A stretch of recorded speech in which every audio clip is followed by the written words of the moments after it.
Hey guys, I got this really weirdly canted right now. So, even though I'm on work right now, I'm not gonna like try to make this too political or anything like that. It's about the attempt on Trump's life the other day. So, in a previous video, I said that you can't always believe witness testimony, and that 2.5 minutes to 3 minutes was probably a little bit long. And it turned out, yeah, that was mostly true.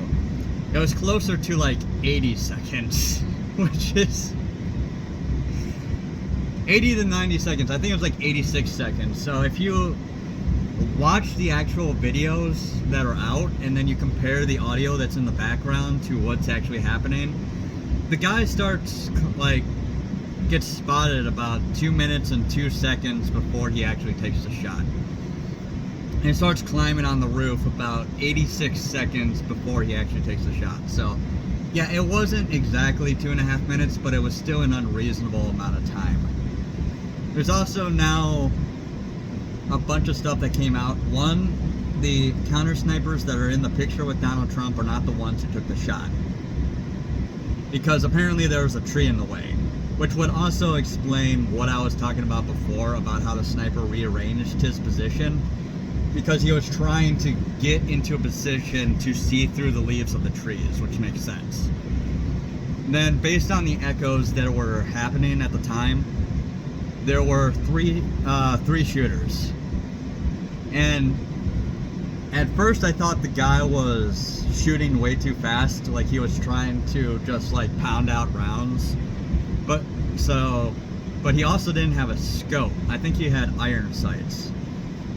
So the controlled pair, hammer pair stuff that I was talking about, again, a controlled pair is you shoot, and then you get, once the shot goes off, that'll move the scope and cause a scope shadow so you can't see the scope. A controlled pair is waiting for that scope to stop moving so you can see through it again to take another shot. 2 shots, 2 sight pictures is what it's called. A hammer pair is you just bang bang. For that second shot, you're not going to see where that second shot is going through the scope. It's just not. It's too fast for you to get used to that readjustment. What he also does is he shoots 3 times.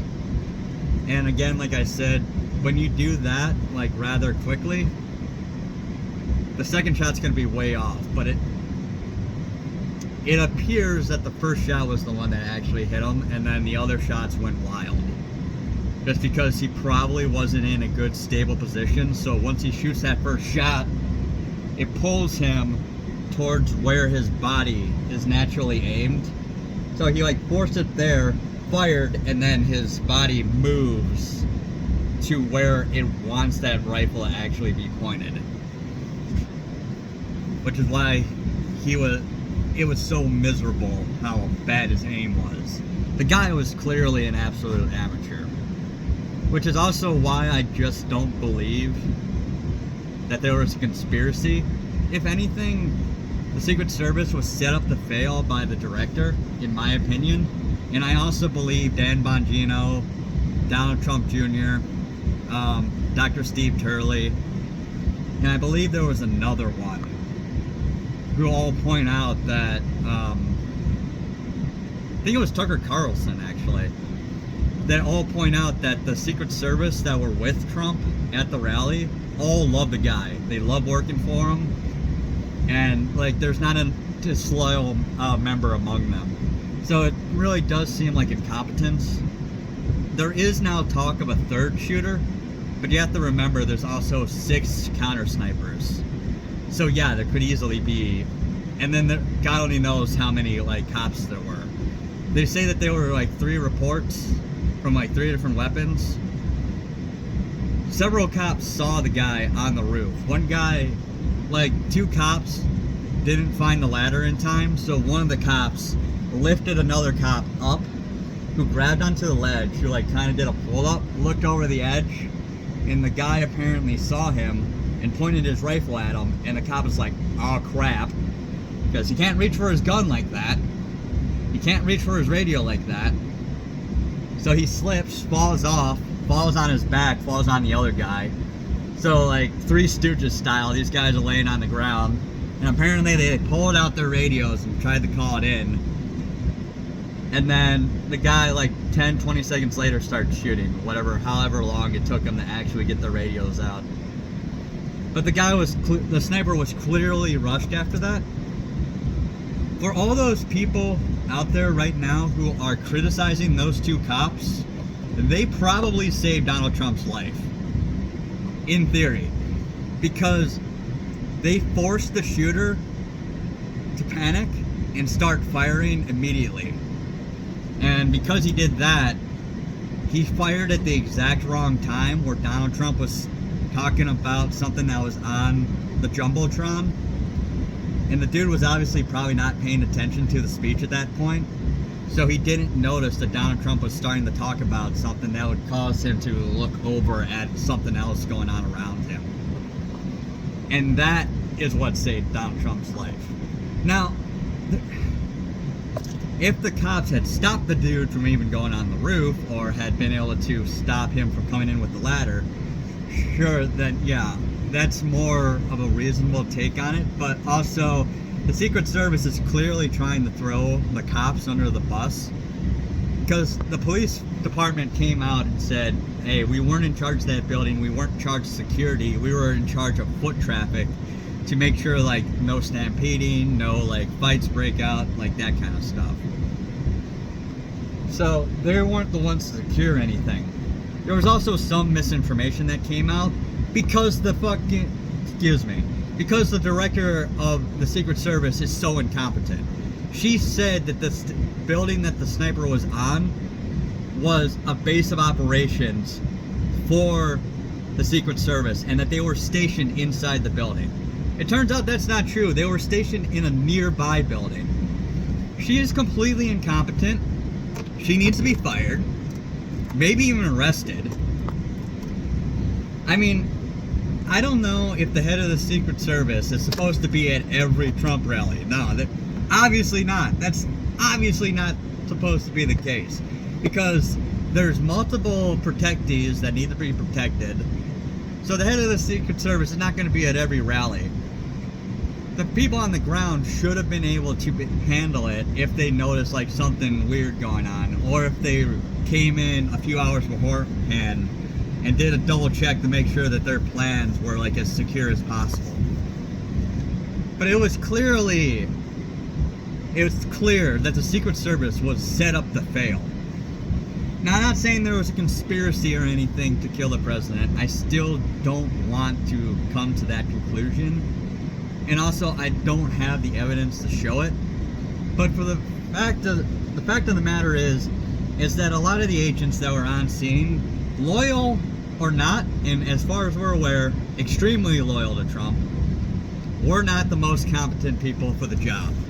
You can put some incompetent people at each rally because everyone's going to be inexperienced. Not everyone's going to be the best of the best. Not everyone is going to have 20 years of experience at the scene. It's going to be someone's first time. Incompetence doesn't mean that they're going to be incompetent forever. They're going to need or I guess that's not exactly true. There's inexperience and then there's incompetence. So are they inexperienced or are they incompetent? That's the question that needs to be asked. But if we take the best case scenario and say that they were inexperienced, there were way too many inexperienced Secret Service there that day. Way too many. There should have been more top brass or more people who with more experience, like Dan Bongino. I know Dan Bongino's not part of the Secret Service anymore, but I'm talking about people of his caliber that were at that rally, and there just weren't enough. And you know that's the fact because after the assassination attempt at the RNC, there were a completely different set of like Secret Service members that were there with Donald Trump at that event. All guys, all men who were like 6'4", giant men who could cover the entire part of Donald Trump with their bodies. And, well, it's just ridiculous. And then back to the 3 shooters thing. Doesn't say anything to me. I'm not like going like grassy knoll just yet. I mean, I assume at this point, based on that one testimony, the one interview with a guy who knew the shooter, is that Thomas, the shooter, knew a whole bunch of people in high school. He wasn't a loner. He wasn't as bullied as people say. But he had like a friend group, and the friend group was pretty shady, like pretty like angry and not sure about violent, but people were saying about that group, there were rumors that one of them would end up being a school shooter someday. And apparently one of them actually did threaten that at one point and got arrested.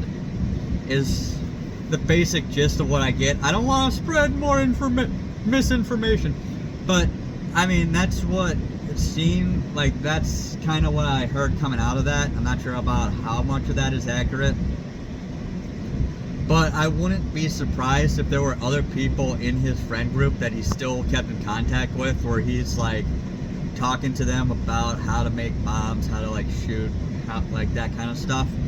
And this guy failed to get on to the local like school shooting club, which I didn't even know that was still a thing. I kind of wish my school had a shooting club now. I mean, it is what it is. Gun laws are a little bit more strict in Michigan than they are in Pennsylvania, I guess. Which is super surprising to me, because I always thought Pennsylvania is more blue than Michigan, but I think I've been coping this entire time.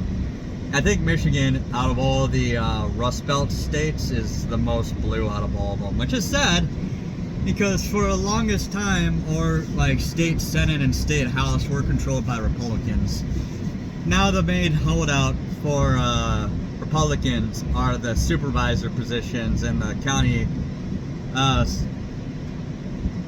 like the the elected positions for the townships, which only make up like 10 to 20% of the population of Michigan, but still. Anyways, third shooter thing.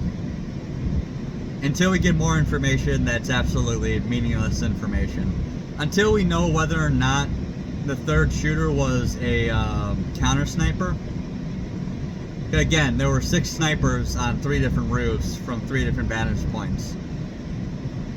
And from the actual sound of the shooting, Thomas shoots at least 3-4 rounds, waits a minute, fires a few more, and then you hear a report of a different weapon that's a controlled pair. So like in Donald Trump's speech, he says that with 1 bullet they took out the sniper.